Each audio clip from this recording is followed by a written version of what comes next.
Muy buenas y bienvenidas a Checkpoint, el programa de Aragón Radio en el que hablamos de videojuegos. Nos gustan los videojuegos y nos gustan los remakes bien pensados. No todos los remakes están bien pensados, pero cuando están bien pensados nos gustan mucho y lo que también nos gusta es estar aquí una semana más con vosotros. Amigos, a mi lado se encuentra Álvaro Arbonés, ¿cómo estás? Hola, muy bien, aquí pues para hablar de un juego que parece que ha salido guapillo, ¿no? Y para hablar de remakes que también está bien cuando se hacen bien, que no siempre. Sí, efectivamente. Entonces, como a lo mejor os estaréis imaginando un poco por las fechas que son y demás, yo esta semana no he jugado a nada que no sea la cosa, ¿vale? Pero, como siempre, primero, recordad que grabamos el programa a las 12 de la mañana de los viernes en twitch.tv/Aragon Radio. Y lo segundo, que nos gusta preguntarle, por un lado, al chat, ¿a qué habéis estado jugando esta semana? Y por otro lado, Álvaro, ¿a qué has estado jugando tú esta semana? ¿A qué he estado jugando? Bueno, primero, tengo un embargo que ¿Tienes un embargo? Efectivamente. acaba en el momento que estamos grabando 4 horas después, así que, Vale, bueno, lo siento, pero usas. se queda ahí para la semana que viene. He estado jugando estas semanas pasadas, os dije que tenía un embargo y era Bundle Tales, a League of Legends Story. Un juego muy cookie, muy dulce, tiene un pixel art increíble, un arte de la leche, una música muy buena y tiene algunas ideas de cómo hacer el crafting muy guays. Añade un nuevo tipo de elemento que es el aura, que producen por ejemplo calor o gravedad o paso del tiempo que hace que tengas que utilizarlo para ciertas cosas, pues necesitas añadir calor. Si quieres hornear algo, resulta que necesitas calor, ¿no? El horno no lo produce por sí mismo. Tienes que construir en una zona con un aura de calor, sea natural, sea mágico, sea tecnológica. Entonces tiene unas cosas que lo hacen muy chulo, exceptuando porque tiene toda una mitad del juego, unas 15 horas, que son absolutamente aberrantes, que no tienen absolutamente nada que ver con el resto del Sí. juego y que me horrorizan.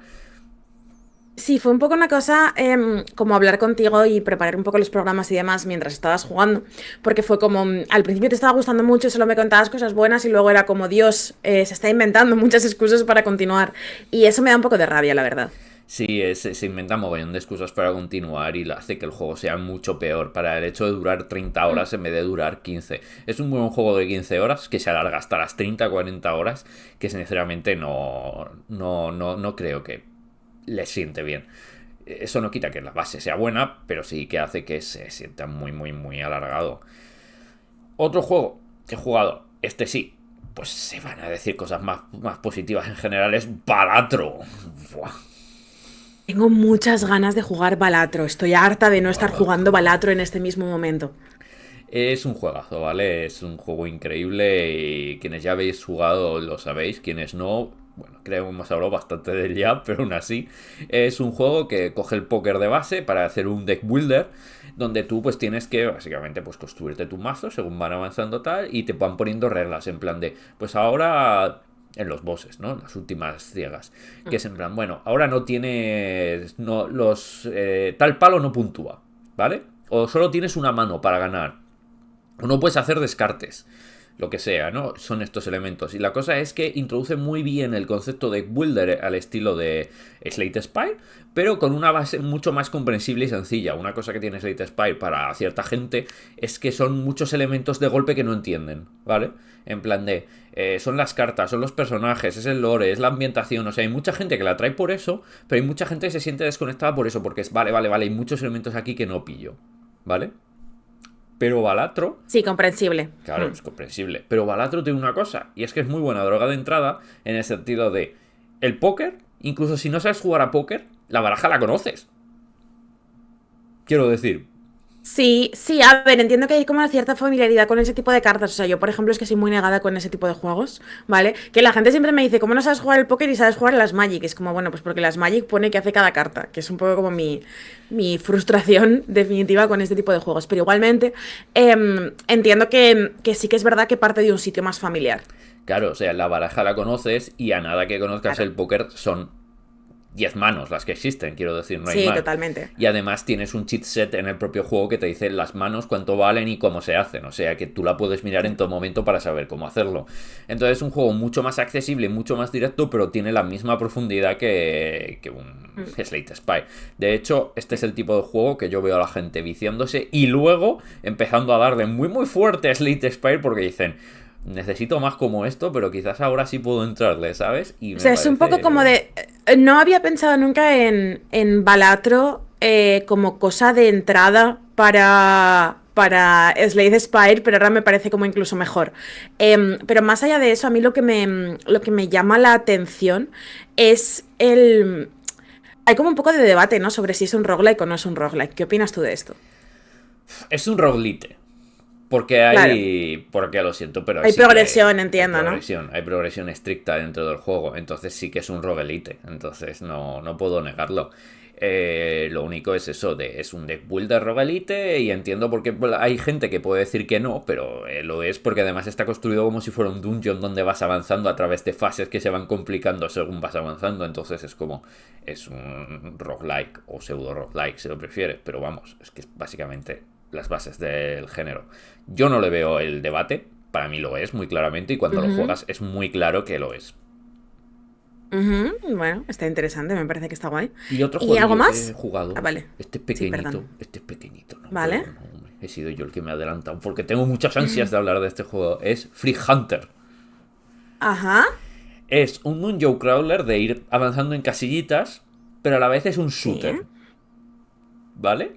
Sobre raíles. En plan, tú puedes mover el shooter o sea, tú puedes mover el puntero por la pantalla para disparar a las cosas, que estas cosas son freaks. Tú eres un golem que puede ir a la dimensión de los freaks y tienes que derrotarlo para que no invadan nuestro mundo, o el mundo mágico en el que existen, ¿vale? Entonces mientras tú avanzas, es un dungeon crawler con su mapita que se va construyendo según vas avanzando y solo puedes avanzar una casilla cada vez. Pero cuando aparece un freak, puedes empezar a dispararle con tu puntero. Y entonces se convierte en una Vale. mezcla de shooter en raíles con un dungeon crawler. Y me diréis, bueno, suena un poco raro.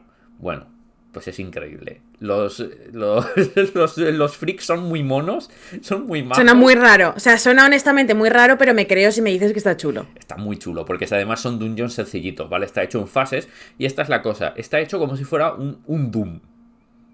Hay llaves que tienes que conseguir para avanzar en ciertos lugares y todas las fases están compuestas de un diseño de niveles muy concreto. Esto no es de un Joe Crawler de tienes que ir avanzando y si mueres vuelves atrás. No, esto es cada fase, ¿vale? Y son mapas relativamente pequeños. Luego se van agrandando según avanza el juego. Y es una mezcla entre eso, un Dungeon Crawler, un shooter sobre raíles y básicamente la esencia de Doom. Y es increíble. Free Hunters, haceos con él. Además cuesta como... No llega a los 5 euros, creo. Es cortito, obviamente. Es un juego que puede durar 3 horas. Pero es increíble. Freak Hunter. Freak como Qué freak, chulo. freaky y Hunter de cazador. Es muy Pues muy bueno, muy me parece chulo. bien. Además Me lo ha parece hecho bien. solo una chica solo. Es un Ujú. proyecto de una única ¿Cómo se vez. escribe el nombre? Te preguntan, Álvaro. Pues Freak freak de Hunter. freak. Y En Hunter, plan, claro. en plan freak de freak con K. Sí, sí, sí, freak de freak. Freak, lo que es un Hunter de friki. Hunter de De Hunter, cazador. claro, claro. Hunter de Vale, ok, Hunter. ok. Vale, Y cuesta perfecto. 4 euros.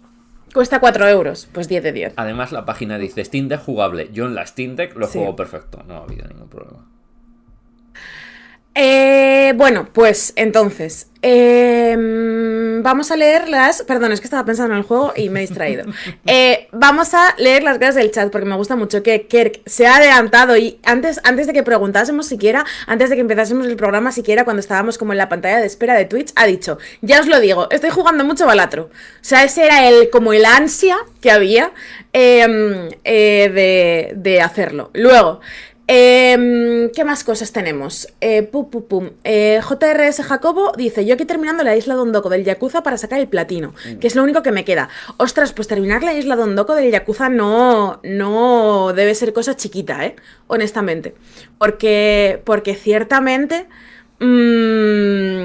vamos, yo le eché bastantes horas, igual le eché 20 horas, no le llegué a echar, pero igual 15 sí, y a mí todavía me quedan muchas cosas por desbloquear y como mucha profundidad en su momento, o sea que ánimo con esto. Polua Secas dice, me perdí el programa de Tekken. Bueno, pues es casi como si lo pudieras escuchar en la página web de Aragón Radio, en Spotify, en Evox o en donde sea que tengas tus podcasts. Qué sorpresa, ¿no? Melocotoncillo está jugando a Sea of Stars, juegazo. Silverbell está jugando a Tunic, aún más juegazo. Dice que a los juegos de este año llegará el que viene o el siguiente. Asan Debris 777 está jugando lo mismo que la semana pasada, o sea, Alan Wake y Persona 3, estupendo. Y un poco a Tekken 8 y la sorpresita que es Chrono Trigger, ¿vale? Uh. Chrono Trigger, buen juego. ¿No estuvimos hablando hace poco de Chrono Trigger, tú y yo? Sí, hablamos un poquito de... Sí, sí, de que nunca... Yo nunca he jugado a Chrono Cross, hablamos. Ah, es verdad, totalmente. Y luego me ha gustado mucho el comentario, me ha parecido como un poco en plan coincidencia mágica de Dwarven que dice, yo estoy jugando Shin Megami Tensei Strange Journey Redux, que voy bastante a destiempo, mejor tarde que nunca. Jurado que estuve pensando en empezarme el Shin Megami Tensei Strange Journey hace 2 días. Bueno, O no, sea, me senté así... ¿El qué? es que es un juegazo. Claro, es que siempre lo he querido jugar y como que de jugar a Persona 3 he dicho, buah, es que realmente me apetece como un Shin Megami Tensei más Shin Megami Tensei. Y luego pensé, que de esto tenemos que hablar, por cierto, Álvaro. A ver, han anunciado la versión nueva de Shin Megami Tensei 5, Sí, que viene como con una ¿vale? campaña nueva entera. Que viene con una campaña nueva entera. Entonces, yo no sé si la campaña nueva entera, pero igual tenemos que hacer el programa de Shin Megami Tensei. Llevamos debiéndole a la buena gente de Checkpoint desde que salió Shin Megami Tensei hace 5, hace 3 años. A ver, igual sí, igual es hora de Igual es la aprovechar la oportunidad. excusa. Claro, yo es que tengo una partida de como 60 horas, ¿sabes? Entonces igual no me lo empiezo desde cero para hacer eso, pero a lo mejor sí que puedo, ¿sabes lo que os digo? Sí, sí, yo igual.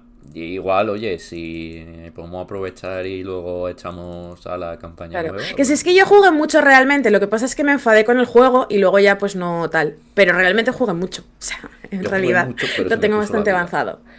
Sí. Entonces, bueno. Luego que, pero sí que quiero jugar a Strange Journey tal. Este año tengo el propósito de pasarme, además de Shin Megami Tensei 5, otro Shin Megami Tensei.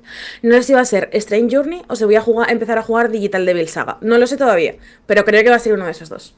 Bueno, bueno, bueno, Entonces, bueno. os iré actualizando con esto. Y ya estaría, ¿no? O sea, Sí, yo yo creo creo que hay que que... empezar a pasar a jugar al juego. O sea, bueno, a jugar al juego, no, a jugar he jugado yo. Hay que pasar a hablar del juego que he estado jugando esta semana, ¿no? Sí, y vamos que Vale, hay... pues vamos a poner un poquito de música y vamos para allá. Bueno, Álvaro, cuéntanos, ¿de qué vamos a hablar hoy? Cosas chévere. Espera un segundo, es que casi me... Bueno, he metido un pelín la pata en el streaming. Vale, pues espera, que empezamos otra vez. Empezamos otra vez, no pasa nada, empezamos otra vez. Álvaro, ¿de qué vamos a hablar hoy? Cuéntanos. Pues vamos a... No vamos aquí a andarnos en rodeos. Venís a hablar... Venís a oírnos hablar. ¿Vale? Y venir a hablar probablemente también porque nos dejaréis comentarios. Sobre Final Fantasy VII, que es un juego icónico. No vamos a engañarnos. ¿Vale? Es uno de esos juegos que tienes que tener un poco ahí presentes siempre. Y buena parte de su iconicidad son ciertos eventos que ocurren en el juego que ya todo el mundo conoce. Esta cosa de que tengamos que hacer como que la gente no sabe lo que ocurre en Final Fantasy VII me parece un poco A mí no me gusta ridícula. mucho, pero no me gusta mucho, pero también al mismo tiempo, no sé cómo decirlo. Me da un poco de pena porque entiendo que lo que sí que habrá será gente que no haya jugado a Final Fantasy VII en ningún momento y que a lo mejor lo esté experimentando por primera vez a través del remake. Entiendo que igualmente, incluso si no lo has jugado, probablemente sepas lo que pasa, pero me da cosa, o sea, como que si alguien os lo spoilea, no quiero ser yo. Entiendo que en algún momento alguien os lo va a hacer entender, o vais a ver algún chiste, o vais a ver algún comentario en internet, o vais a ver en un artículo, o sea, lo que sea, me parece bien, pero no quiero ser yo. Sí, a ver, y gente siempre va a ver que no sepa lo que ocurre, pero esto es como, yo creo que los spoilers hace ya mucho que tal. Si vamos a empezar con, no puedes spoilear un juego de hace más de 20 años, pues bueno, yo me bajo, ¿eh? Ya, a Pero, ver, sí, desde luego. eso sí, pero en este caso vamos a mantenerlo ahí. También hay una cosa que el juego tiene, que es que las dimensiones del original son aparentemente imposibles. O sea, tú si ves el juego en la PlayStation original es como, es un juego enorme, gigantesco, te da un mundo abierto que es súper guau, y te da como las atracciones, y te da minijuegos, y te da un montón de cosas que son cosas que van más allá de lo que imaginabas en esa época. Y claro, y eran muy diferentes a lo que eran los clásicos RPG, porque era como mucho más fastuoso, ¿no? Era muchísimo más grande. Vale, todo eso, ¿cómo lo replicas en un remake? Porque claro, las sorpresas ya no son sorpresas, los giros ya no son giros. Y además, toda esta tecnología, todo este despliegue tecnológico, lo hemos visto ya muchas veces, muy bestia, ¿no? Sí. Sí, y es que creo que Final Fantasy VII Rebirth que era la secuela de Final Fantasy VII Remake. Es que me resulta un poco complicado, no sé cómo decirlo. Me resulta un poco complicado hablar de esto, porque los nombres son un poco complejos, ¿no? Remake y Rebirth, que suenan como parecido y demás. Pero me parece que como segunda entrega, de hecho, tenía como la labor más difícil de todos los juegos que van a componer esta supuesta trilogía. Sí, porque esta entrega lo que tiene que hacer es hilar lo que hace icónico al original. Ya no es solo de reconstruye algo para hacer algo nuevo o hacer lo mismo o hacer algo, ¿no? Claro, Tienes sí, que hilar para que la gente sienta lo mismo que sintió cuando jugó al original. O al menos claro. las mismas sensaciones. No lo mismo, pero las mismas sensaciones. Ya no hablamos de si tal personaje tal o si hablamos de si el mundo abierto tal o cual. Hablamos de, literalmente, en el juego original te daba unas sacudidas emocionales muy fuertes que ocurrían Mm. en el disco 2 que adapta esto. Y además te metía en un mundo abierto con una serie de entornos como el cañón Meteor, ¿cómo se llamaba? Ahora se me ha ido completamente. El cañón, ya sabes cuál te digo. Sí, Cañón Cosmo. El cañón Cosmo, te llevaban Sí. al parque de atracciones y todos estos elementos eran muy sorprendentes y mucho más allá de lo que se supone que era posible en un videojuego para la época. Vale, todo esto cómo lo traduce. Y este es el verdadero reto de este juego. Sí, porque claro, lo que yo decía y lo que yo comentaba de, mira, es que a lo mejor hay gente que está jugando por primera vez en su vida Final Fantasy VII a través de este remake, ¿no? Creo que el reto que tiene esta nueva versión que está haciendo Square Enix es ser capaz de generar la misma iconicidad y generar el mismo impacto o un impacto similar en la gente que lo esté jugando por primera vez o la gente que quizás no fuera familiar con el juego de PlayStation, pero que se estén subiendo al carro por primera vez, mientras hace que los fans de toda la vida no sienten como que han roto una cosa que quieren mucho y que les importa mucho. Entonces creo que esto es un reto en general difícil, pero creo que es particularmente difícil para esta entrega Rebirth, que es la segunda.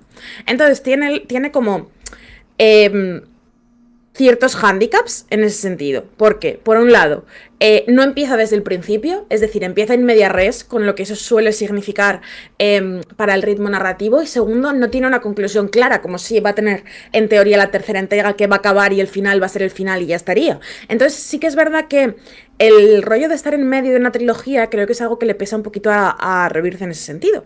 Y que resuelve de una manera que a mí me parece personalmente muy inteligente. Claro. Entonces, Sí, porque dale, dale. lo que hace aquí el juego es intentar ya intenta no ser el primer juego e intentar no darte las conclusiones del tercero. Creo que el mayor error que podría haber tenido Revert es replicar lo que hizo bueno al primero. Tiene que ser una cosa diferente. Claro, no es como que lo intente replicar uno a uno, sino que lo intenta adaptar a las sensibilidades de ahora. Creo que en algunas cosas se equivoca y en algunas cosas acierta, pero en general me parece un muy buen intento y me cuesta imaginar. Sobre todo lo que me gusta, tanto de remake como de rebirth, es que en ambos casos me cuesta imaginar la manera de hacerlo mejor. Puedo imaginar cosas que podría haber cambiado dentro de la propuesta que ya hay, pero me cuesta pensar en firme como, mira, es que yo le habría dado una vuelta y lo hubiera hecho de una manera total y absolutamente diferente. Entonces Mm. creo que ese es un tema, pero bueno. Dos cosas que pasan en esta entrega. La primera es esto que comentábamos de que tiene el ritmo narrativo de ser la entrega que está en medio, de ser el equivalente al disco 2 del Final Fantasy VII original.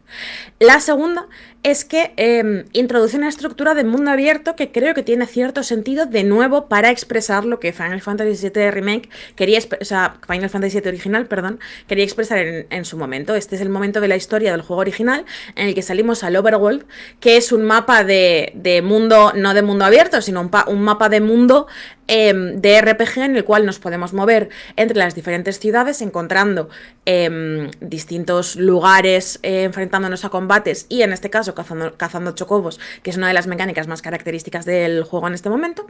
Y esto, ¿cómo se adapta? Es decir, ¿cómo se adapta un overworld de juego RPG clásico? Pues lo que Square Enix ha pensado es que inevitablemente un mundo de un RPG en el cual se te deja moverte libremente, como por ejemplo ya os hablábamos en Star Ocean cuando hicimos el programa de Star Ocean, se adapta a 2024 convirtiéndolo en un mundo abierto. Una decisión que yo creo que no va a gustar a todo el mundo y es a lo mejor mi principal reticencia con este juego. Creo que no a todo el mundo le va a encajar bien esta estructura, pero creo que es una decisión, creo que es una equivalencia que tiene sentido.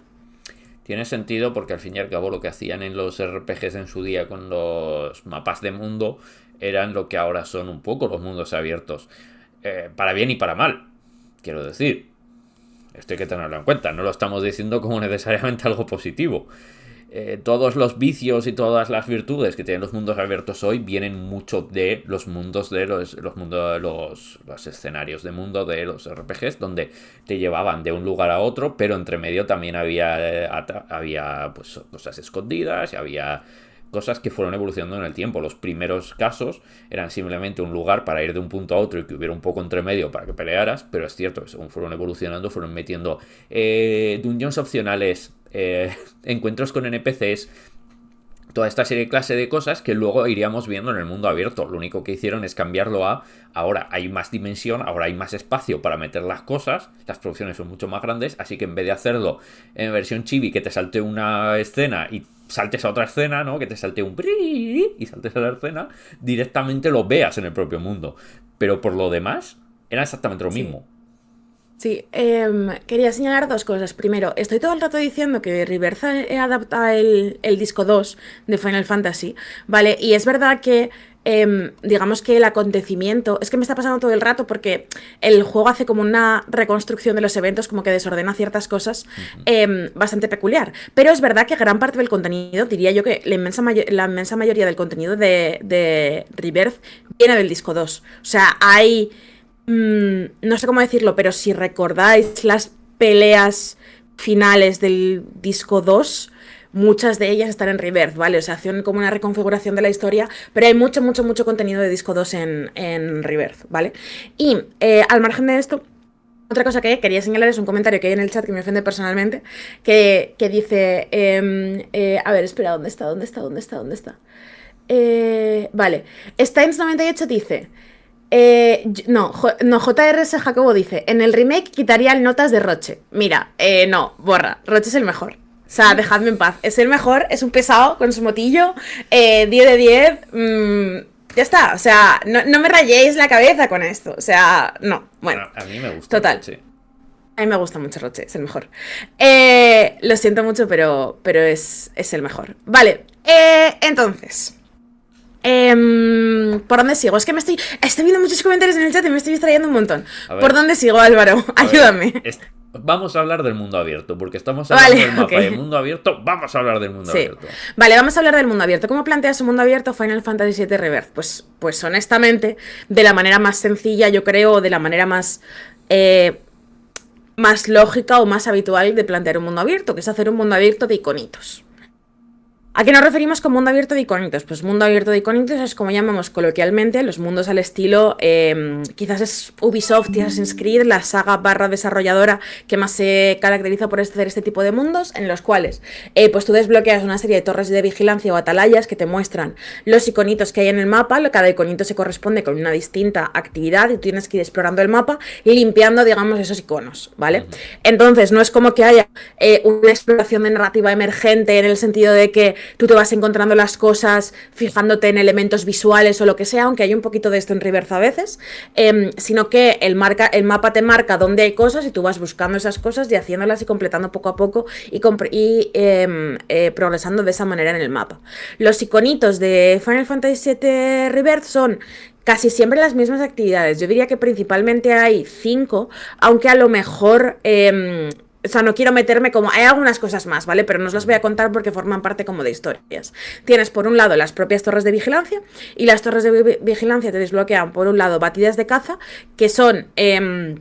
como pequeñas peleas controladas que tú puedes repetir las veces que quieras, en las cuales el juego te plantea una serie de enemigos propios del área en el que te encuentras. El juego tiene 6 mundos y cada uno tiene pues su fauna y sus combates con sus enemigos, con sus debilidades y tal, y te propone que los derrotes de 3 maneras distintas, ¿no? Pues generalmente es generándole fatiga o generándole vulnerabilidad, bloqueándole algún ataque concreto, evitando que haga alguna debilidad definitiva, alguna cosa así. Esos combates te sirven un poco pues para aprender a enfrentarte mejor a los enemigos que te vas a encontrar en el mundo abierto. Luego, tiene las fuentes de vida y manantiales de invocación, cuya gracia es más encontrarlas. Es decir, el icono te pone en el mapa, esto está aquí, pero no está aquí en plan andas recto y lo encuentras, sino que está pues subiendo, bajando, como haciendo alguna configuración un poquito extraña de movimiento, resolviendo incluso algún pequeño puzzlecillo de desplazamiento.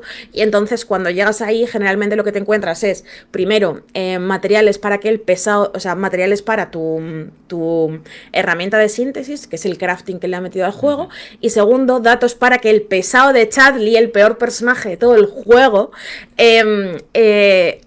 haga como cosas con su simulador de combate para que tú puedas desbloquear materias de invocaciones y demás, ¿vale?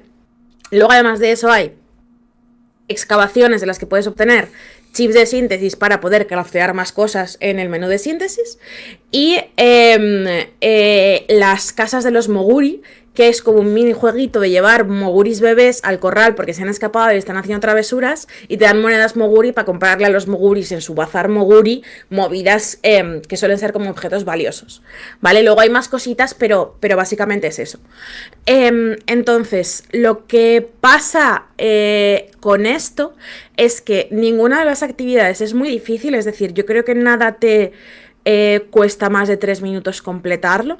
Y una cosa que me gusta mucho sobre la manera en la que Final Fantasy VII Rebirth ha planteado su mundo abierto es que tú siempre sabes cuántas actividades de cada hay en cada zona. Es decir, tú entras, por ejemplo, a Cañón Cosmo y te dice, mira, hay 5 batidas de caza, 4 fuentes, 2 de esto, una excavación, no sé cuántos, pam, pam, pam. Tú siempre sabes cómo cuál es la escala del mundo que te estás moviendo. No es como que de repente andar recto y te encuentras 37 iconos que no sabías que existían y dices, ay, ahora me va a pegar aquí otras 15 horas. Esto nunca pasa. Tú siempre que entras en una zona sabes calcular más o menos la profundidad de esto. Y sí, creo que eso está bien, porque claro, si tú entras a un área y te plantean, mira, tienes que hacer 5 actividades de cada, tú dices, vale, pues voy y las hago y aprovecho pues para progresar, para subir de nivel, para conseguir mejores armas, para conseguir mejores materiales y tal. Si tú entras a un área y pasa, por ejemplo, esto pasa en Horizon Forbidden West, tú entras a un área y no sabes cuántas cosas hay y cada vez que caminas te encuentras 10 distintas, dices, vale, esto no se acaba nunca, paso, me voy a hacer la historia. Claro, la gracia es que aquí al menos sí que te ponen claro, objetivos claros. No sí, es un simplemente está ahí, si quieres hazlo y si no, no. Que es la manera en la que no hay que hacer un mundo abierto. Al menos si quieres que la gente se implique con el mundo abierto. Pero si te da igual, entonces claro, ¿para qué lo haces? Quiero decir, al menos aquí sí dices, no, para avanzar tengo que implicarme activamente. Y creo que en eso es donde triunfa un poco también, ¿no? A la hora de cómo lo diseñan. Que realmente es algo donde tienes que interactuar y donde tienes que implicarte. No simplemente está ahí, si quieres implícate y si no, no. Y estrésate por el camino si no lo haces. Claro, entonces, lo que yo creo que el juego tenía el reto de introducir de manera coherente el mundo abierto en un RPG que hasta este momento había sido lineal, o al menos en Remake había sido lineal. Y creo que la manera en la que lo hace es planteando un mundo abierto que se siente muy grande porque tiene muchas mecánicas, pero que en realidad es muy manejable. Es decir, es factible hacerte el 100% de todas las zonas. A lo mejor no vas a desbloquear todos los objetos, todas las obligaciones, todas las cartas del sangre de la reina, todas las peleas del simulador, pero lo que es hacer las actividades sí que es manejable y en todo momento se siente como que se puede hacer. Y luego, otra de las cosas que yo creo que es clave y que marca la diferencia entre el mundo abierto funcionando y el mundo abierto no funcionando es la movilidad dentro de este. Porque te mueves muy bien, te mueves muy ágil y te desplazas muy bien, tanto por cómo están colocados los puntos de viaje rápido cuando los puedes utilizar, como por los distintos vehículos, tanto los chocobos como, por ejemplo, hay algunas áreas que tienen maneras de moverte particulares. Por ejemplo, en Junon tienes un todoterreno, ¿sabes? Que puedes ir por ahí en cochecito. Entonces, manejando la movilidad, haciendo que la movilidad sea variada y sea divertida y que en cada zona te muevas de manera diferente porque los chocobos tienen diferentes habilidades, y consiguiendo que el mundo abierto sea amplio y sea profundo, pero no tanto como para que sientas que no puedes jugar bien el juego si no le echas 400 horas. Creo que el mundo abierto sigue sin ser una cosa que le vaya a gustar a todo el mundo, porque no a todo el mundo le va a apetecer limpiar iconitos en su Final Fantasy, y me parece legítimo y me parece normal que haya gente que lo vea y diga vaya chapa. Yo tengo amigos que están un poco así, ¿sabes? En plan de rollo, me apetece mucho, pero no me apetece hacer chorradas montado en Chocobo durante 20 horas para ver qué pasa con el Sephiroth. Lo entiendo. Pero creo que dentro de lo que querían hacer lo han conseguido con mucho éxito. Claro, también hay que entender que este juego no es lo mismo que en su momento. O sí, en el sentido de es una gran producción en el cual tú tienes que adaptarte un poco a lo que el público tiene, las expectativas que tiene el público. Final Fantasy VII, el original, también está hecho en ese sentido. También era siguiendo mucho las ideas propias de la época. De hecho, dentro de los Final Fantasy probablemente es el menos innovador y el menos experimental. Y esto no es necesariamente una crítica. Es que es el que menos intenta jugar con las mecánicas y con las cosas. Juega con la narrativa, eso es cierto. Claro. Pero yo creo que es experimental en otro frente. O sea, creo que es un RPG muy clásico y muy perfeccionado en su estructura de RPG que intenta experimentar con otras cosas que no son necesariamente las mecánicas. sí, y creo que en ese sentido también tiene ese valor específico. Pero no podemos pretender tampoco, no, es que esto no es Final Fantasy. Bueno, es que este Final Fantasy en particular ya era muy seguir las cosas propias de la época. Lo que hizo es llevarlas más allá de lo que era posible hasta ese momento. Y este un poco lo que hace es, no las lleva más allá, pero sí que hace bien el mundo abierto. Lo siento mucho, pero es que venimos de un montón de mundos abiertos que, quitando Ubisoft, que puede comerse todo el hate que queráis, puede recibir todo lo que queráis, pero no es una compañía que haga malos juegos. Pueden no ser perfectos, pero no son malos. La mayoría de compañías que han intentado hacer mundos abiertos en los últimos 5 años, 10 años, lo único que han hecho son juegos que te agobian para implicarte en su mundo abierto, pero tú no te implicas en el mundo abierto porque realmente sientas necesidad de implicarte en él.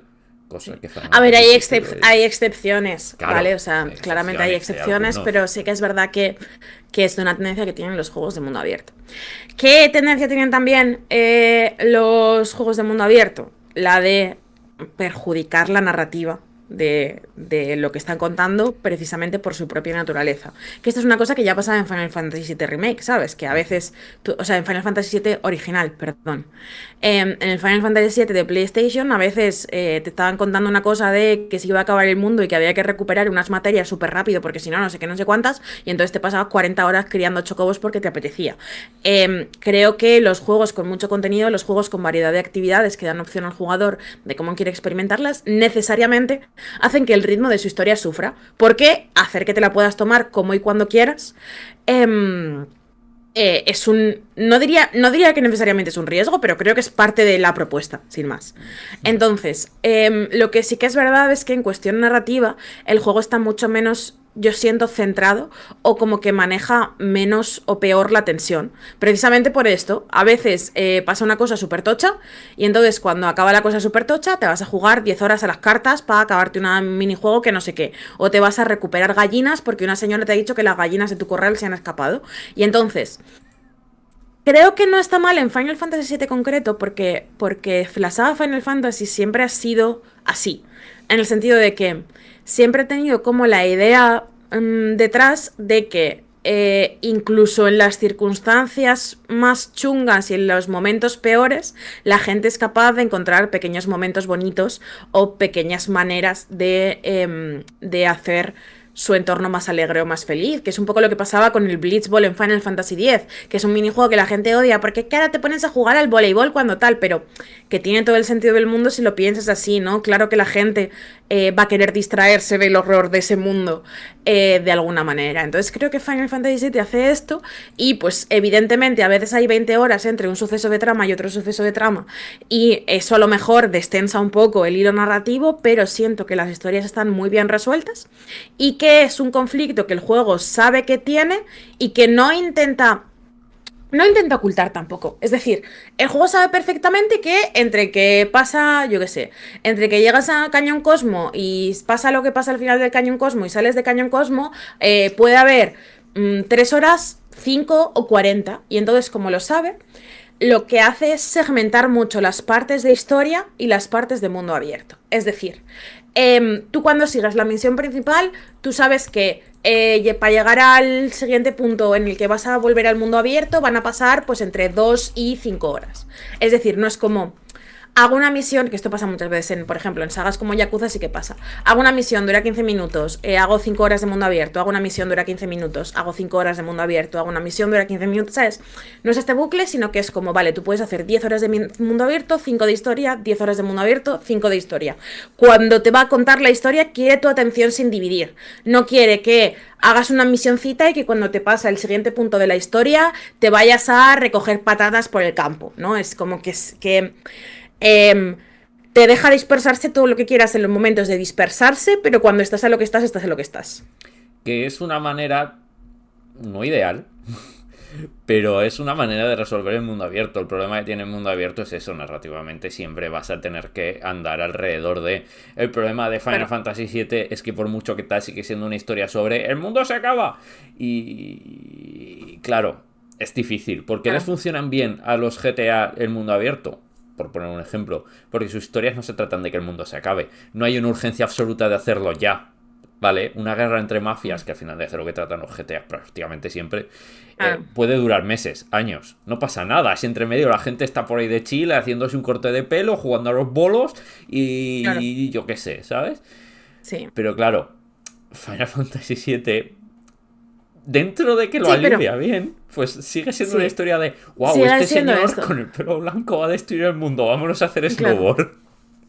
Claro, es que es un poco eso, o sea, es una cosa que al juego original también le pasaba. Yo tampoco siento justo criticar mucho a Rebirth porque le pase esto, cuando realmente es una cosa con la que también contaba la trama original, que es como que hay apuestas muy altas, Sephiroth quiere destruir el planeta porque solo le importa no sé qué y nos va a matar a todos porque está harto, y mientras tanto, pues eso, pues tienes el snowboard, tienes los minijuegos del Gold Saucer, te vas en una cita, no sé qué, ¿sabes? Pues hay cosas. Pero creo que dentro de lo que es, pues no está tan mal y creo que lo que me gusta es que te deja a ti decidir. Lo que sí que es verdad es que no se puede pasar por el juego sin hacer el mundo abierto, ¿vale? Si vuestra idea es decir, no me apetece que el juego sea mundo abierto, así que simple y llanamente voy a tirar hacia adelante como si no pasase nada, voy a pasar todos los iconitos y ya está. Lamento deciros que no es una opción, vais a ser muy bajos de nivel, os va a faltar el equipamiento y no solo eso, que ir bajo de nivel o lo que sea, pues puedes decir, mira, me lo pongo en fácil. Pero es que os vais a perder como gran parte de las mecánicas del juego, incluso de las mecánicas de combate, porque en cuestión del combate, que está muy refinado, es de lo que menos estoy hablando porque es lo más parecido a la entrega anterior. Pero el combate tiene pues nuevas armas, nuevas habilidades de los personajes y cosas así, que se desbloquean a través del mundo abierto y que ofrecen nuevas maneras de jugar. Por ejemplo, hay un momento determinado en el que consigues un shuriken para Yuffie, mejor personaje del juego. Mejor personaje del mundo. Mejor personaje del mundo, del juego, del universo. O sea, no os podéis imaginar lo guay que es Yuffie en esta entrega y sobre todo lo guay que es combatir con Yuffie. Está súper bien. Pero bueno, a lo que iba. Hay un momento en el que descubres un shuriken con Yuffie que le da a Yuffie la habilidad de duplicarse y que tú puedas tener en todo momento no solo una Yuffie en combate, sino dos Yuffies, ¿vale? Pues claro, si no has explorado nada y no has encontrado ese arma, te estás perdiendo una gran parte de lo que hace guay jugar con Yuffie. Y así hay muchas cosas aplicadas a otros personajes. Entonces, el mundo abierto hay que hacerlo. ¿Necesita que le echéis 200 horas? No, el mundo abierto lo podéis hacer a la escala más o menos que veáis. Podéis explorar un poquito. Mientras vayáis como al nivel recomendado de las misiones, yo creo que habéis explorado suficiente. Pero a saco y ignorándolo todo no se puede ir. Sí. Y eso también, puede hacer de nuevo, ya lo hemos dicho, pero lo repetimos, puede hacer que mucha gente se salga de esto. Pero claro, es que hay que tomárselo con la mentalidad de que es que Final Fantasy VII ya lo hacía. Quiero decir, claro, es que si es lo que hay. os gusta Final Fantasy VII, decís, este no me gusta porque me mete el mundo abierto, bueno, es que Final Fantasy VII ya te lo hacía. Quiero decir, esto no es un defecto nuevo del remake, es un defecto que viene de base del juego. Lo único que podrían haber hecho es eliminar completamente el mundo abierto. Sí, pero entonces probablemente mucha de la gente que se queja de que tienen que meterse en el mundo abierto y no quieren, se quejarían de que es que no hay mundo que explorar. Claro, es que hay dos concepciones de esta historia. Una que dice que va de la historia y otra que dice que va de la historia y las cositas. No se puede tener contentos a ambos. En algún momento, pues es lo que hay. Es que Hay que hacer no compromisos. tiene más. Claro, hay que hacer compromisos y el juego los hace y creo que sale bien parado de los compromisos que hace para ser un buen juego y ser un juego que en cierta medida puede gustar a todo el mundo, pero creo que va a haber a mucha gente a la que le va a sacar de la experiencia. Y otra cosa que creo que va a sacar de la experiencia a la gente es el tema de que es un juego con una cantidad ingente, loca y gigantesca de minijuegos. No estoy hablando de un nivel Final Fantasy VII de minijuegos, ni estoy hablando de un nivel Final Fantasy X de minijuegos. Estoy hablando como si todo el juego fuese el Gold Saucer, ¿vale? Hay veces que tú estás viendo una cinemática y estás diciendo, un juego normal acabaría aquí la cinemática, pero sé que Final Fantasy VII Rebirth me va a meter un minijuego. Y acaba la cinemática y efectivamente hay un minijuego. Esto me ha pasado como 5 o 6 veces en todo lo que he jugado. Entonces, eh, claro, yo creo que hay un motivo para esto, pero también creo que es una cosa que no le va a gustar a todo el mundo. El motivo para esto es...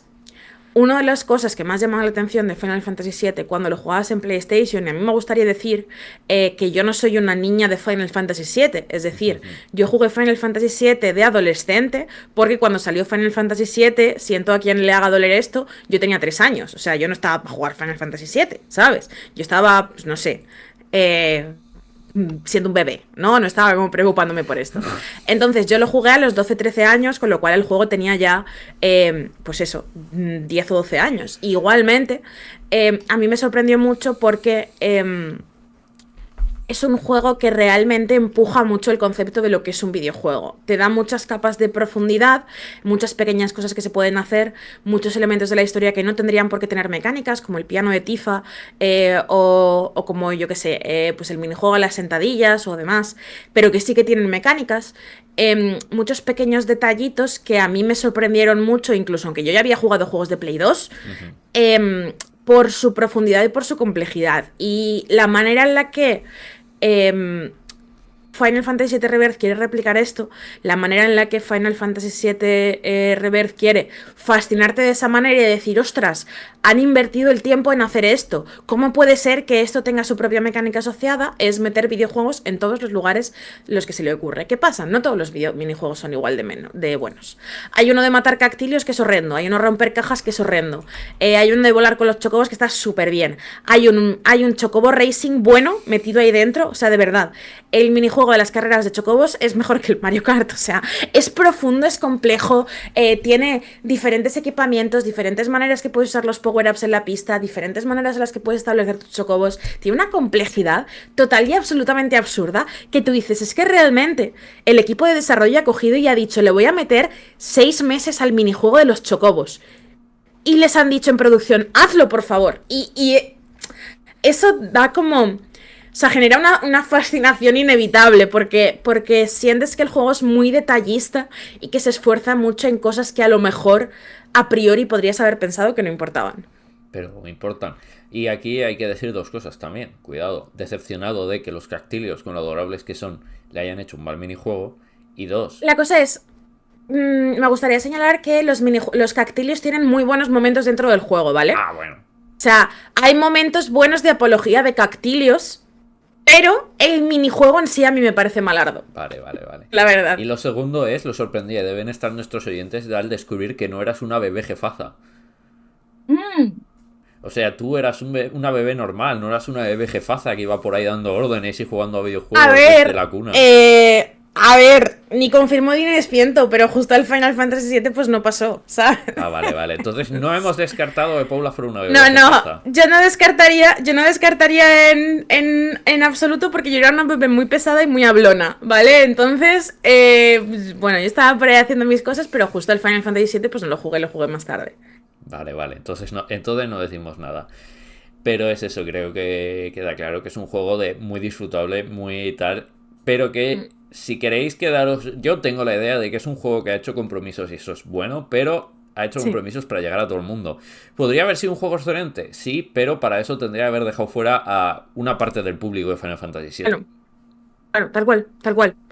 Si quería gustar, o sea, si quieres gustarle a la mayor cantidad de gente posible, tienes que hacerlo así, y no se me ocurre otra manera de hacerlo. Si te da total y absolutamente igual que un igual el 60% del público de Final Fantasy VII no disfrute del juego, pues lo podrías hacer de otra manera, pero evidentemente pues Square Enix no quiere esto, así que han optado por esto, y a mí me parece bien. Creo que es un juego, y me han preguntado mucho por qué en Eurogamer les he puesto de nota recomendable no imprescindible, pues por esto, porque creo que es un juego que tiene compromisos, tiene mecánicas que son repetitivas, tiene problemas en la narrativa que derivan de su estructura, pero creo que de todo lo que se podía hacer, pues esto es lo mejor que se podía hacer, y con eso estoy contenta, ni más ni menos. Claro, que creo que es un buen punto en el que hay que darnos. En plan, Mm. oye, os va a Sí, gustar. lo que os digo es, si estáis gruñones con el mundo abierto, pero aún así lo queréis jugar, intentad quitároslo un poco, ¿sabes? Intentad entrar en lo que se propone. Haced un poquito ese esfuerzo, porque si lo hacéis y acabáis entrando, lo vais a disfrutar mucho. Que yo entré un poco gruñona porque la primera parte del mundo abierto no me gustó particularmente, y en el momento en el que te dejas ir y entras dentro de la propuesta, lo disfrutas mucho. Pues creo que con Así que esto nada, ya pues esto ha sido. tenéis un Vamos consejo para allá. excelente, ¿no? Vale. Álvaro, estamos hablando de Final Fantasy VII, de su nueva versión que está saliendo ahora mismo, todavía queda una entrega, y que es un remake un poco peculiar, ¿no? Sí, porque es cierto que a veces nosotros hablamos de remake y pensamos, vamos a rehacer algo viejo con una nueva tecnología y ya está, ¿no? O a veces rehacer dos juegos desde cero para que tengan una experiencia más cercana a sensibilidad contemporánea, que un poco de eso podría haber también en Reverse, ¿vale? Pero los remakes no deberían ser eso, o al menos no solo ser eso, ¿vale? Los remakes son interesantes, o los remakes son más interesantes cuando cambian aspectos de la obra original, los retuercen, les dan una forma nueva, ¿no? Los hacen... Quieren conseguir que te afecten de la misma manera que el original, de una manera nueva, ¿vale? Ya sea a nivel emocional, ya sea a nivel narrativo, ya sea a nivel mecánico, cualquiera de estos niveles, que sientas lo mismo que te hizo sentir ese juego, porque hace una cosa comparativamente idéntica. ¿Vale? Esto es muy difícil. Estos son los remakes realmente buenos, ¿no? Cambiar un poco el tono del color y hacer que se juegue como un juego moderno y que la gente diga es uno de los mejores remakes de la historia cuando es una castaña. Efectivamente. Es, efectivamente, sigo odiando el de Shadow of the Colossus. Sí, efectivamente. Pensaba que le estabas tirando bifa a Resident Evil, que me parece que es una saga que, estando un poco en medio entre lo uno y lo otro, no lo hace mal del todo, pero sí, el de Shadow of the Colossus está regular. No, Resident Evil puedo defender los remakes de Resident Evil, pero el de Shadow of the Colossus no. Entonces, bueno, vamos a decir aquí que vamos a hablar de remakes, efectivamente, pero vamos a hacerlo de esos remakes que de verdad intentan hacer algo diferente, ser diferentes a los originales, pero no para distanciarse de ellos, sino para acercarse a lo que fueron o lo que pretendieron ser en una u otra medida. Por eso vamos a hablar de unos remakes muy interesantes que merece la pena jugar, en algunos casos sin olvidarse de los originales, ¿vale? En otros sí que puedes decir, bueno, esto sustituye al original en mucha Sí, medida. efectivamente. Vale. Y vamos a hablar, había una posibilidad, de esto igual os hablemos algún día, de que queríamos destinar originalmente esta sección a hablar de The End of Evangelion y el Evangelion Rebuild, y cómo claramente esto es el punto de referencia que han tenido muchas sagas japonesas para hacer sus remakes que cambian las cositas. Pero creo que esto es un tema como para otro día. Sí, a ver, esto es un tema y es un temazo y ahí se Sí, han pero es un inspirado temazo, muchos ¿eh? Sí, en sí. tal. Vamos a hablar hoy de juegos que han hecho estos remakes chulos, muy al estilo de los rebuild de Evangelion. Vamos a empezar con Nier Replicant versión 1.22, 47, 44, 87, 13, 9 puntos suspensivos, es decir, raíz cuadrada de 3. El Nier Replicant último, El ¿vale? mejor juego que hay en el universo mundial conocido. Sí, el Nier original, exceptuando la banda sonora. El Nier original es un RPG de acción, ¿vale? De Xbox 360 y PS3, que acaba en una nota triste, la verdad, tras un giro dramático que hace que pues todo lo que hayamos hecho durante el primer tercio del juego cambie mucho en perspectiva y todo lo que hemos hecho después aún más. El problema de este juego es que si tú vas a hacer un remake, la gente ya se sabe el giro, ¿vale? Y si no se lo saben, se sabe lo de los finales múltiples apilados por culpa de Nier Automata. Porque ha vendido 6 millones de copias. Un Y poquito a la claro, gente lo 8 ya, conoce. ¿no? 8 ¿8? ya han dicho ¿8? hoy. Uf, vale, pues 8 han 8. dicho hoy. O sea que, pues fíjate. Entonces, era difícil hacer un remake que fuera fiel. Que la cosa se quedara tal, ¿vale? Entonces, vale, es raíz cuadrada de 1,5. Vale, en cualquier caso, una raíz cuadrada. El número de importa porque el propio Yoko Taro, creador del juego, ha dicho: lo puse porque sí. Probablemente Yoko Taro no sabe multiplicar como yo, así que no pasa Sí, nada. no sabe multiplicar 100%. ¿Qué ocurre aquí? El Nier original tú lo juegas hoy y obviamente no produce la misma sorpresa que cuando lo jugabas en su día, porque obviamente tú no sabías a lo que ibas. Tú pensabas que ibas a una acción RPG normalito y te encontrabas una serie de locuras muy, muy, muy tochas. Lo que hicieron aquí es introducir, entre otras cosas, el finale, un nuevo final, que se apila en todos los demás finales. Tú acabas el juego, pero lo que te dice el juego es, vale, yo ahora voy a borrarte la partida. Y te borra la partida. Pero lo que ocurre es que en realidad cuando empiezas una nueva partida, cosas empiezan a cambiar sospechosamente. Tanto que es un nuevo final, el final E del juego. Y básicamente recontextualiza todo lo que ocurrió en el original con una cosa nueva que quisieron introducir en el juego original, pero no pudieron porque básicamente no tenían el presupuesto para hacerlo. Y ahora sí lo tienen, sí lo pueden hacer, y el remake lo que hace es hacer la versión definitiva del juego, al menos en términos narrativos. En otros términos no creo que sea la versión definitiva ni remotamente. Pero sí en términos narrativos. Y eso lo hace un remake muy interesante y tan demoledor como el original, en términos narrativos. Es increíble. Sí, la verdad es que sí. Creo que Replicant tiene la magia de ser un juego que te impacta extremo, increíble, mágico, 200 sobre 10 si no has jugado nunca el anterior. Pero creo que también los cambios que hay sobre el original cuando los ves. Incluso yo lo primero que hice, yo lo jugué sin haber jugado el original. Y lo primero que hice fue como ver gameplay del original en plan de, vale, a ver cómo pasa esto. Y siento que la manera en la que lo reinterpreta es muy contemporánea de alguna manera. Sí, lo hace muy bien porque le da un toque muy elegante. Es eso, es muy en los rebuilds de Evangelion, de cogemos y adaptamos las cosas a partir de cierta idea de lo que es más que lo que hicimos. Y creo que eso es lo que hace que funcione muy bien. Que no es simplemente un retelling y ya está. Es, no, vamos a hacerlo, ¿vale? Lo que es nuevo. Y creo que lo hace muy bien. Especialmente pues existiendo Nier Automata y estando los dos enlazados por lore de una manera un poquito más suave. El siguiente juego Sí. es muy interesante porque es un remake que no tiene ni 2 años desde el original y diréis, ¿cómo es eso posible? Bueno, pues Snatcher es una visual novel que sale en 1988, gran año, y SD Snatcher es un juego de rol, ¿vale? El original era una visual novel y esto es un juego de rol de MSX2 que se publica en 1990, que tampoco es un mal año. El SD es de Super Deformed, ¿vale? Todos los personajes son cabezones. Y la cuestión es que Sí. el original era una visual novel y este es un RPG. Y me diréis, Álvaro, ¿cómo se come esto? No tiene ningún... O sea, esto es una cosa loquísima. Pues decidieron hacer un remake del juego porque dijeron, queremos hacer... En Konami dijeron, queremos hacer un RPG, pero que no sea el típico RPG de fantasía, sino que sea un RPG con una ambientación más exótica. Y dijeron, tenemos este juego de Kojima, llamado Snatcher, y si hacemos un RPG de ese juego del que ya tenemos la historia, e hicieron un RPG en el cual además en los combates pasamos a primera persona y tenemos que disparar a las partes de los enemigos, un poco como en la visual novel original, también hay que decir. Y diréis, esto es un poco raro. Es muy raro. Es muy raro, es muy raro. Claro. La O sea, cuestión, ¿por qué pasó esto? ¿Cuál era el público objetivo de esto? claro, el hilo aquí no se sabe. No os voy a engañar, no se sabe cuál era el público objetivo de esto. El hilo con respecto de Nier es que como en Nier, en Snatcher iba a haber. En el Snatcher iba a tener una secuela. Entonces no acabaron la historia desde el Snatcher original. Entonces cogieron ese de Snatcher y acabaron la historia, añadiendo su propio final. Y luego hicieron una versión visual novel de ese final para las subsiguientes versiones de Snatcher. Convirtiéndose en un que además el propio juego remakea después. Estoy muy confusa. Estoy muy confusa, Álvaro. O sea, te creo, pero es una de estas cosas, ¿sabes cuando te digo, te creo porque eres tú, pero podrías estar inventándotelo? Pues no es invent, es Es esto, completamente sí. cierto. Ese de Snatcher es un remake que es un RPG de una visual novel que además añade el final de la visual novel que luego la visual novel coge del RPG cuando hacen relanzamientos en otras plataformas. Es una cosa increíble. Snatcher es muy bueno, ese de Snatcher también es muy bueno y es muy loco.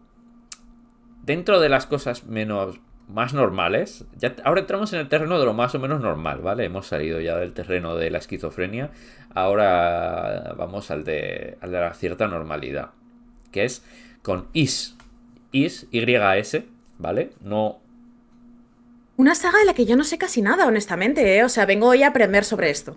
De Is tienes que saber tres cosas. Una, tiene ¿Vale? un protagonista que tiene la manía de montarse en barco, que se hunda el barco y no recordar nada de lo que ha ocurrido. Siempre. Es una cosa increíble. La segunda, hubo momentos que eran tan populares como los Zelda. Y esto no es broma. Eran juegos que vendían tanto como un Zelda. Y esto es una cosa increíble. Is 3 es básicamente Zelda 2, pero aún más. Tanto en que casi hunde la empresa, como que el hecho de que el juego Pobre Zelda 2, tío. como que el juego es como Zelda 2, o sea, se convierte en una Sí. especie de action RPG muy chulo. Y es un juego muy infravalorado, pero muy, muy, muy, muy bueno. La mayoría de fans de Is os dirán que Is 3 es el peor Is. Is 3 es quizás el mejor Is. Como con Zelda, que os dirán Zelda 2 es el peor Zelda, igual es uno de los mejores Zelda. ¿Vale? Estas tres cosas necesitas saber. Ahora quieres jugar Is. Sí. Sí, ahora quiero jugar Is. O sea, de hecho me estaba conteniendo, no sé si me estáis viendo la cara en Twitch, me estaba conteniendo de dar como la chapa sobre por qué Zelda 2 es increíble.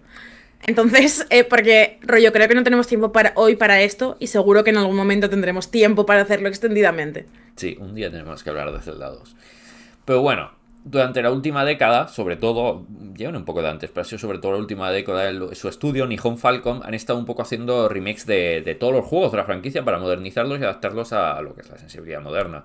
Si tú coges Is 1 y 2, las peleas son de tú haces así contra los enemigos, impactas contra ellos, es como si les dieras panzadas, ¿sabes? Y entiendo que eso como que para el jugador moderno es un poco raro, ¿no? En plan, esto es raro. Sí, es right.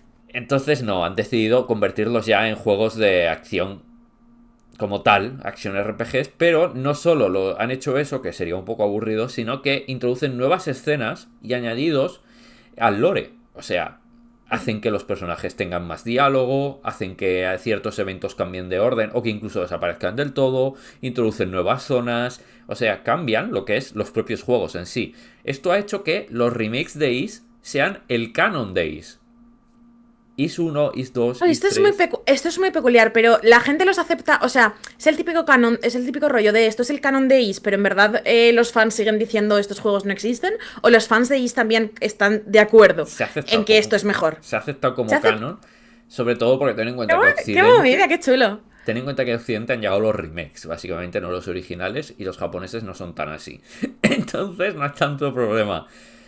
Lo que ocurre es eso, como han reescrito tantas cosas de Is 1 hasta Is 4 sobre todo, incluyendo Is Origins, básicamente es un nuevo lore. Entonces, de Is 1 a Is 3 y un poco Is 4. Is 4 es el que tienen que remakear porque ahora ha quedado un poco cojo, ¿vale? Ha quedado como... No encaja con el antiguo, no encaja con el nuevo del todo. Entonces es como, vale. Entonces tarde o temprano van a hacerle un remake nuevo para asegurarse de que todo encaja. Y, Qué y, interesante. y me Ujú. parece muy curioso porque es uno de estos casos donde realmente dices, vale, sí, Sí, tiene sentido. Es eso, falta de mm, remakear Is 4, ¿vale? sí. Está además solo en PC Engine, CD-ROM.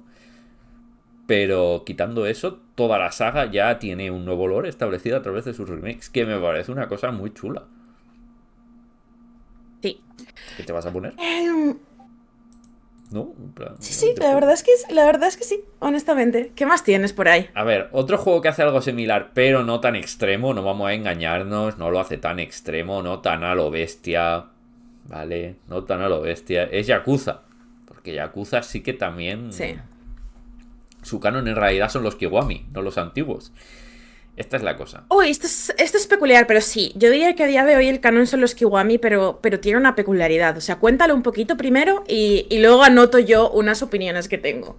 Sí, a ver, es que nos dicen además en el chat que Is 4 está remakeado en Memories of the Z. Sí, el Memories of the Z además sigue sin encajar en el lore, ese es el problema. Aunque quede por remakear el 5, el Memories of the Z sigue sin encajar en el canon. Por eso digo que tienen que hacer otro remake. Yakuza Kiwami. Yakuza Kiwami, tened en cuenta una cosa. Yakuza apareció en PlayStation 2. ¿Vale? Ryuga Gotoku, Sí. cuando hacen este juego, dicen: hombre, no vamos a seguir haciendo Yakuza 18 años después, ¿no? Sí, a ver, sí y no, porque originalmente como que fue un proyecto que les costó mucho dinero, que ellos querían que fuera como la saga GTA, pero creo que querían que fuera efectivamente como la saga GTA, es decir, hacer 5 juegos en 20 años, no 20 juegos en 20 años. Sí. Entonces es como, no, ¿vale? No esperaban que la franquicia fuera a ser así. Entonces, Yakuza Kiwami es un remake que es cierto, actualiza los combates, actualiza los gráficos y lo hace muy bien porque lo hace mucho más jugable, porque es cierto que al final y al cabo un juego de PlayStation 2 pues se puede hacer duro en términos de beat'em up a día de hoy por ciertas cosas de cómo se hacía el 3D y demás, pero también hace cambios muy fuertes en la historia para conectarlos en cómo ha evolucionado la franquicia, porque claro, personajes que en el uno tienen una importancia marginal, luego resulta que no tienen una importancia tan marginal en cómo evolucionó la franquicia. Y entonces Kiwami hace, pues igual tenemos que hacer cosas. Pero Yakuza Sí. Kiwami 2 no solo hace cosas.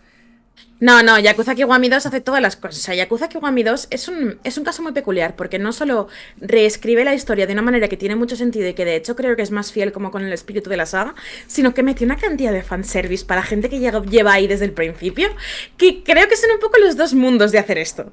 Claro, y es un poco lo interesante de esto, de el uno sí que mete cambios para establecer mejor a un personaje, pero no. Y además conectarlo mejor con el cero, con Yakuza 0. Pero no son cambios tan bruscos. Pero Yakuza Kiwami 2, tú juegas a Yakuza Sí, 2 y a mola un Yakuza montón. Kiwami 2 y decís, ¿estamos seguros Sí, de que son el mismo juego? sí, sí. Y en ese sentido también establece un nuevo lore. Es cierto que es menos extremo que en el caso de Is, pero sí que es cierto que si juegas a los Kiwamis y no has jugado a los Yakuza, o juegas a los Yakuza y no has jugado a los Kiwami, hay como muchas cosas que han quedado como un poquito dispersas, ¿no? Y esto es curioso, porque no es algo muy común tampoco. No, la verdad es que no. Y siento que va a ser, por cierto, porque ya sabéis que yo estoy como dentro de la teoría de que Laika Dragon Gaiden era como una pista que nos estaban dejando de que el siguiente Kiwami va a ser, o sea, el siguiente juego de la saga Yakuza va a ser Yakuza Kiwami 3. Y creo que Yakuza Kiwami 3 va a ser así también, y eso me va a hacer muy feliz por ciertas cosas. Sí, porque a ver, es un juego. Yakuza 3 es un juego, realmente. Entonces ya lo que podemos entrar aquí es al final, que es un juego que mucha gente ha denostado sin razón, y yo voy aquí a defender. Silent Hill Shattered Memories. El último gran juego de Silent Hill que salió hace 15 años. Wow. Wow, se dice pronto. Bueno, no, porque ha salido el short message, ¿no? He dicho O no gran hablamos de juego. ese juego. Ah, gran juego, ok. De bueno. No de que sea un Silent Hill. No, ha habido más entre medio. No, no. He dicho bueno. Este es bueno. Short Message no es bueno. Esta es la cosa. Shattered Memories lo escribe Sam Barlow, que igual os suena el nombre, ¿no? Por cosas. Sam Barlow de juegos como Immortality. Pues aquí Sí. escribió un juego de Silent Hill y es una reimaginación del Silent Hill original. Salió para PlayStation 2, para Wii U, PSP, pero si os podéis permitir, jugadlo en Wii porque la integración con el Wii Mode es excelente. Y me diréis, ¿excelente en un survival horror? Sí, sí, sí, sí, sí, creedme. No os imagináis por dónde va ni un poco.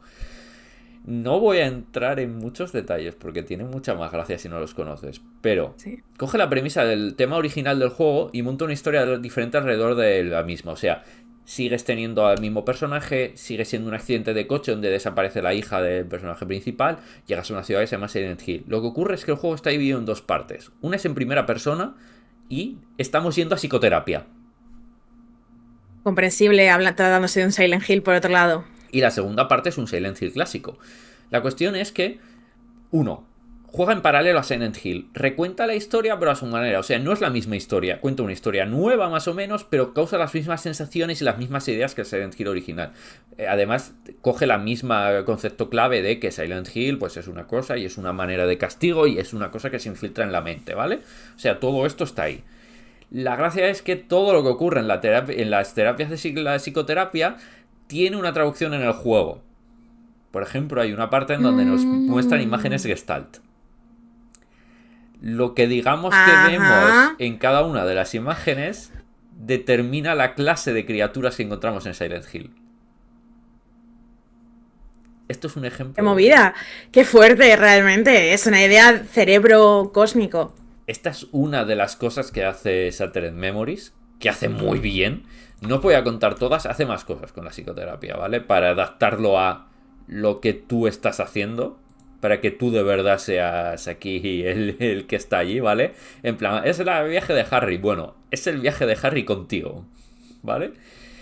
Y la gracia es esa de va adaptándose el juego a las cosas que psicológicamente le vayas demostrando a tu terapeuta con sus tests cuando Silent Hill se convierte en la versión de pesadilla.